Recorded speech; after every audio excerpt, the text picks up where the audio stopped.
यहाँ विराजमान मेरे आत्म स्वरूप शिव स्वरूप शिव भक्तों, आप सभी को इसे शिव सूरत योग के संस्थापक शिवलीन शिव साधक काका की तरफ से हरिओम नमः शिवाय। आज का प्रसंग नागेश्वर ज्योतिर्लिंग पर होगा। हे शिव भक्तों, आप बहुत ही शांत भाव से श्रद्धा पूर्वक इस ज्योतिर्लिंग की कथा को श्रवण करने का कृपा करें। सुप्रिया शिव भक्त भोला में नेह लगाई, सुप्रिया शिव भक्त भोला में नेह लगाई, नागेश्वर ज्योतिर्लिंग भक्ति में वरदान पाए, नागेश्वर ज्योतिर्लिंग भक्ति में वरदान पाए। गुजरात के सौराष्ट्र तट पर द्वारका शहर और बेट द्वारका द्वीप के बीच मार्ग पर स्थित यह भगवान शिव का मंदिर है। यहाँ पर भगवान शिव को नागों के देवता के रूप में पूजा जाता है। ऐसा माना जाता है कि भगवान शिव अपने भक्तों को बुरी ताकतों से बचाने के लिए सांपों के भगवान नागेश्वर के रूप में यहाँ प्रकट हुए थे। पौराणिक कथा के अनुसार एक दारुका नामक राक्षसी थी जिसका पति दारुक था। राक्षसी दारुका माता पार्वती को तपस्या के द्वारा प्रसन्न करके वरदान प्राप्त की थी। वरदान में दारुका ने माता पार्वती से एक वन मांगी थी, जो वन दारुका को माता पार्वती ने प्रदान कर दी। पहले उस वन में ऋषि महर्षि रहते थे और वहां बहुत से औषधीय पेड़ थे, जहां पर राक्षसों को जाने के लिए वर्जित था। लेकिन दारुका माँ पार्वती से बोली कि हे माँ, मुझे उस वन में जाने के लिए आप वरदान दें। तपस्या के द्वारा माँ ने दारुका को तो वरदान प्राप्त कर दी, लेकिन दारुका उस वरदान को प्राप्त करके अपने पति दारुक के साथ वहां जितने भी ऋषि मुनि रहते उन्हें परेशान करने लगी, उन्हें कष्ट होने लगा। इतना न कष्ट हुआ कि वे ऋषि मुनि वहां से अलग भागने लगे। इसे राक्षसी दारुका और उसके पति दारुक तथा अन्य राक्षसों के सहयोग से दारुका उस वन के अगल बगल आसपास जितने भी ऋषि महर्षि थे सबको परेशान करने लगी। सभी ऋषि मिल करके और ऋषि के पास गए, उनसे सारी समस्या कहे। ऋषि और इस तरह की घृणित कर्म को सुन करके बहुत दुखी हुए और उन राक्षसों को श्राप दिए कि जो भी यहाँ धरती पर किसी प्राणी को पूजा पाठ, ध्यान, साधना आदि में विघ्न पैदा करेगा तथा किसी भी ऋषि को मारेगा, वह तत्काल ही अपना प्राण खो देगा। यह सुन करके सभी राक्षस और दारुका भी भयभीत हो गई। उन लोगों ने सोचा कि अब हम लोग क्या करें, और इधर ऋषि औरों के श्राप को सुन करके ऋषि के बीच में यह भावना पैदा हुई कि अब ये राक्षस हमारा कुछ नहीं करेंगे, और सभी ऋषि मिलकर के इन राक्षसों पर चढ़ाई कर दिए। इधर राक्षस देखते हैं कि हम लोग तो अब इन ऋषियों को नहीं मार सकते हैं, और जब हम नहीं मारेंगे तो वे लोग हम पर चढ़ाई करके हम लोगों को मारेंगे, तो फिर हम लोगों की स्थिति क्या होगी, हम लोग यहाँ नहीं रह पाएंगे और भूखों मर जाएंगे। यह सोच करके दारुका अपने उस पूर्ण वन के साथ सागर में जाकर के रहने लगी। इस प्रकार सभी राक्षस धरती छोड़ दिए और समुद्र में बड़े सुख के साथ रहने लगे।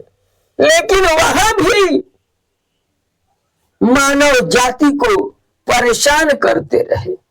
जो भी उस मार्ग से नाव के द्वारा आर पार करता, उन पर चढ़ाई करके उन्हें प्राप्त कर देते और उन्हें नाना प्रकार के कष्ट देते। इसी क्रम में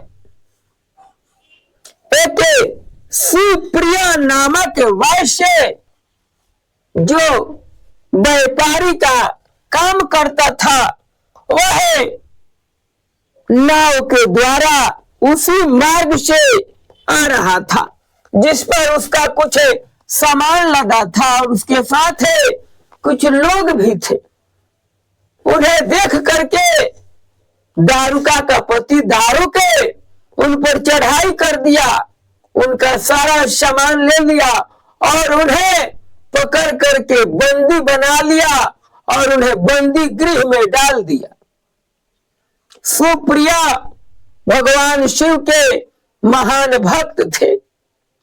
वे उस बंदी गृह में भी भगवान शिव की पूजा आराधना करते रहे।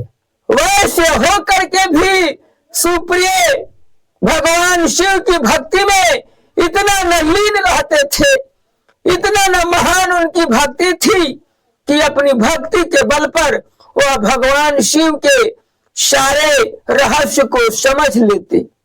और बहुत से लोग उस सुप्रिया भक्त के पास आकर के दीक्षा ग्रहण करते और बहुत ही श्रद्धा के साथ सुप्रिय उन शिव भक्तों को दीक्षित कर देते।